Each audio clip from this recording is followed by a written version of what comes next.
ধূমপান ও মাদক সেবন স্বাস্থ্যের পক্ষে মারাত্মক ক্ষতিকর। কিছুটা ভয়, কিছুটা অজানা প্রশ্ন, আর কিছু গল্প যেগুলো শুনতে শুনতে হঠাৎ মনে হয় কেউ যেন অন্ধকারে দাঁড়িয়ে দেখছে আপনাকে। এইসব অনুভূতির ঠিকানায় আপনাদের প্রিয় অডিও স্টোরি চ্যানেল রাইটার্স লিপি। আজ আপনাদের জন্য মিলিত লেখক লেখিকা সমন্বয়ের লেখা এক কাল্পনিক গল্প, অসুর বিনাশিনী, এপিসোড 3। গল্প শুরু করার আগে ছোট্ট অনুরোধ, আমাদের চ্যানেলের ভিডিওগুলো ভালো লাগলে চ্যানেলটি সাবস্ক্রাইব করবেন, ভিডিওতে লাইক দেবেন, আর আরও এরকম গল্পের জন্য আমাদের সাথেই থাকবেন। তাহলে চলুন শুরু করা যাক আজকের গল্প। প্রস্তুত হয়ে পড়ো সকলে, আজ কিছু জনকে কামান দিয়ে উড়িয়ে দিতে চলেছি আমরা। সমস্ত মহিলাগণ এক জায়গায় এসে দাঁড়ালো। একটি মহিলা সামনে এগিয়ে এসে বলে উঠল, যদি তারাও নিরীহ মানুষজন হয়, ঠিক আমাদের মতোই। কুম্ভনাথ বলে উঠল, হতেও বিচিত্র নয়, তবুও বলা যায় ওরা শত্রু, আমাদের কোনো কাছের মানুষ নয়। মোহ, টান, এগুলো কোনোটাই যেন কাজ না করে, একদম ওদের উড়িয়ে দেওয়া হবে। একটি মহিলা সামনে এসে বলে উঠল, আমার জন্য কি আদেশ আছে বলুন রাজন। কুম্ভনাথ হাত উপরে করে বলে উঠল, ক্রিমিডের B54 দেওয়ালটাকে রক্ষা করো। রোজি, তুমি এটা রক্ষা করো। রোজি মাথা নেড়ে হ্যাঁ জানিয়ে পিছিয়ে দাঁড়ালো। কুম্ভনাথ বলে উঠল, আর বাকি সবাই তোমরা অস্ত্র হাতে নাও, তোমাদের আমি যেরকম ভাবে শিক্ষা দিয়েছি সেই ভিত্তিতে এগিয়ে চলো। সমস্ত মেয়ে হাত তুলল একসাথে। কুম্ভনাথ নিজের একটা কক্ষে এসে দাঁড়ালো। আজ সে ভীত। অতীতে তার সাথে এমন কিছু হয়েছিল যেটার জন্য সে আজও কঠোর হয়ে গিয়েছে। হাত মুঠো হয়ে এলো তার। 13 বছর আগে দেখ অম্বা, তুই হচ্ছিস গিয়ে আমার বোন, আর তোর এই দাদা বরাবর বলে এসেছে বিসংখ্যার কোনো সীমানার কোনো অধিবাসীর সাথে ভালোবাসার সম্পর্ক মেনে নেওয়া যায় না। ছোটবেলাতেই মা বাবা আমায় তোর দায়িত্ব দিয়ে পরলোক গমন করেন, আর তুই কিনা শেষে ওই পারের সীমানার অধিবাসীকে পছন্দ করে নিলি। দেখো দাদা, আমি ওকেই ভালোবাসি আর ওকেই বিয়ে করে সুখী হতে চাই। তুমি আমাদের মধ্যে এসো না, এই বলে দিলাম। আমাকে এই অঞ্চলে দিয়ে এসো আর থাকতে দাও ওর সাথে।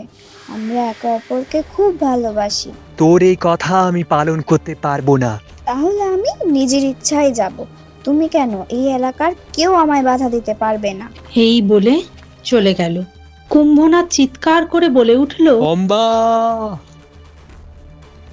বেশ কয়েকদিন পার হয়ে গেল। অম্বা যে চলে গিয়েছে B55 এলাকায়, এটা ভাবলে খুব কষ্ট পেতে থাকে কুম্ভনাথ। হঠাৎ একদিন B53 এলাকার এক ডাক্তার এসে দাঁড়ালো কুম্ভনাথের কাছে। কুম্ভনাথের সমবয়সী সে। কুম্ভনাথ ম্যাপ পেন্টিংয়ে ব্যস্ত ছিল। ডাক্তার বলে উঠল, কুম্ভনাথ, কুম্ভনাথ চমকে ঘুরে তার দিকে তাকালো। কে কে আপনি? আপনি তো এই এলাকার বলে মনে হচ্ছে না। ডাক্তার বলে উঠল, আমি হলাম B53 এলাকার। কুম্ভনাথ তৎক্ষণাৎ টেবিলে থাকা ছুরিটি হাতে নিয়ে একদম গলার কাছে তুলে ধরল ডাক্তারের। ডাক্তার বলে উঠল, আরে আরে, রাগ করছেন কেন? কোনো সীমানার বাসিন্দা এই এলাকায় এলে তাকে কোনো দয়া ছাড়াই হত্যা করব আমি। এটাই এখানের নিয়ম, আর এই নিয়ম বহুকাল থেকে চলে আসছে। এখন সেটা আমি ধরে রেখেছি, আর এই এলাকার নেতা হিসেবে আমি তা পরিচালনা করে যাচ্ছি। আরে আরে, আমি আপনাদের শত্রু নই, আমি আপনাদের মিত্র। এটা বলুন তো, আমি আপনার সম্বন্ধে জানলাম কিভাবে? কুম্ভনাথ একটু আশ্চর্য হলো। আমি হলাম ডাক্তার ডান মাজিনা। এটাই হচ্ছে কথা যে আমাদের এলাকায় এখানের মতো কোনো নিয়ম নেই। হ্যাঁ, কোনোদিন হয়তো আসিনি, তাই আমি আজ এখানে প্রথম। তবে আমরা B54 আর B53 যদি মিত্রতার হাত বাড়িয়ে রাখি, তবে বিপদ অতটা হয়তো ঘটবে না। যদি বিশ্বাসঘাতকতা করেন, যা শাস্তি দেবেন মাথা পেতে নেব। কুম্ভনাথ একটু চুপ থাকলো। তারপর বলে উঠল, মন্দ হবে না, আমাদের কাছে একটা ডাক্তারও থাকবে। আর আমি তো আছি এই ট্রেনিং শেখানোর জন্য। ডাক্তার মুচকি হাসি দিল। চলে গেল সে। কিছু মাস পর খবর এলো কুম্ভনাথের কাছে। আর বেঁচে নেই ছোট মেয়েটা। ছোট মেয়েটা নেই, অর্থাৎ তার বোন অম্বা নেই। এটা শোনা মাত্রই কুম্ভনাথ হতভম্ব হয়ে গেল। চোখে জল এসে গিয়েছে, হাত কাঁপছে। মহিলাটি বলে উঠল কেঁদে কেঁদে, তার স্বামীর সাথে প্রচন্ড ঝগড়া হয় আর স্বামী তাকে মেরে ফেলে। হাত মুঠো হয়ে গেল কুম্ভনাথের। জোরে জোরে শ্বাস নিতে থাকলো সে। বলে উঠল, মেরে ফেলবো ওকে, আমি মেরে ফেলবো। মহিলাটি বলে উঠল, শান্ত থাকুন হুজুর, কারণ একদিন না একদিন সেই সময় আসবেই, তখন আমিও আপনার সাথ দেব। B55 এলাকার কাউকে ছাড়বো না, জ্বালিয়ে দেব পুরো এলাকার মানুষকে। ওরা ওরকমই হবে, ওদের মনোভাব হিংস্র।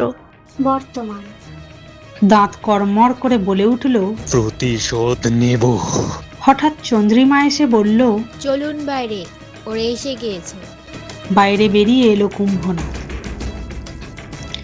একটু দূরেই দাঁড়িয়ে রয়েছে ডলি, হার্মি, মেঘিস আর বাকি বাচ্চাগুলো। নারী শক্তি, সাহসী নারী তারা, নারী শক্তি অসীম, অসুনিধনের কাহিনী।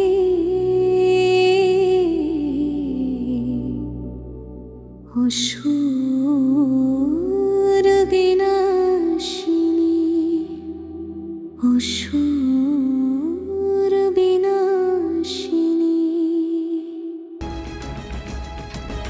কুম্ভনাথ বলে উঠল। এ কি চন্দ্রিমা, এরা তো বাচ্চার দল। চন্দ্রিমা মৃদু হাসি দিল। ডলি হাত মুঠো করে চেঁচিয়ে বলে উঠল, সাহায্য চাই আপনার, ওরা সব ধ্বংস করে দিচ্ছে। B55 এলাকাটা ওরা ধ্বংস করে এদিকে আসতে চলেছে। লক্ষ্য ওদের এবার B54। কুম্ভনাথ চুপ থাকলো। আপনি সাহায্য করুন, আপনি এখানে একমাত্র পুরুষ। আপনি একবার আদেশ দিন সবাইকে এই এলাকা রক্ষা করার জন্যে, নয়তো ওরা ধ্বংস করে দেবে। হার্মি কিছু বলল না, চুপ হয়ে থাকলো। ডলি হার্মির দিকে তাকিয়ে, তারপর কুম্ভনাথের দিকে তাকিয়ে চিৎকার করে বলে উঠল, চুপ থাকবেন না, ওরা অনেক ভয়ঙ্কর, ওরা সত্যিই খুব ভয়ঙ্কর। যদি না পারেন আপনার তলোয়ার আমায় দিন, আমি মরতে মরতে হলেও লড়াই করে যাব। এই বলে রাগের দৃষ্টিতে তাকিয়ে থাকলো কুম্ভনাথের দিকে। কুম্ভনাথ গম্ভীরভাবে বলে উঠল, কামান ঘুরিয়ে দাও, এদের মধ্যে কেউ যেন বেঁচে না ফিরে যায়। সব বাচ্চাগুলো অবাক হয়ে গেল। টার্গেট! সব কামানগুলো সারি সারি ভাবে বাচ্চাগুলোর দিকে টার্গেট করা হলো। ডলি অবাক হয়ে হার্মিকে বলে উঠল। ওরা তো আমাদেরকে শত্রু ভাবছে। হার্মি কুম্ভনাথের দিকে তাকিয়ে থাকলো। কুম্ভনাথ বলে উঠল, প্রস্তুত হয়ে পড়ো বাচ্চারা, তোমাদেরকে মেরে ফেলার সময় এসে গিয়েছে। হার্মি এবার বলে উঠল, আরো অনেকে আসছে, আমাদের একসাথে করে মেরে ফেলুন মহারাজ। কুম্ভনাথের চোখ বড় বড় হয়ে এলো। এই মেয়েটার মৃত্যুর ভয় নেই। এখানেই একটা মেয়ে যে মৃত্যুকে সাদরে আলিঙ্গন জানাচ্ছে। অবাক হলো কুম্ভনাথ। হার্মি তীক্ষ্ণ দৃষ্টিতে তাকিয়ে থাকলো কুম্ভনাথের দিকে। এতক্ষণ আপনারা শুনছিলেন অসুর বিনাশিনী গল্পের এপিসোড 3। খুব তাড়াতাড়ি আসতে চলেছে এই গল্পের পরের এপিসোড। চরিত্রগুলির ভয়েস দিয়েছেন মৃন্ময়, অনন্যা, অঙ্কিতা, হিয়া, দেবদুলাল, জুনিয়া, শর্মিষ্ঠা ম্যাম, মাহিয়া, শাহিদা। পরিচালনায় রয়েছেন মৃন্ময় মাহাতো। সূত্রধারে আমি মাহিয়া জান্নাত।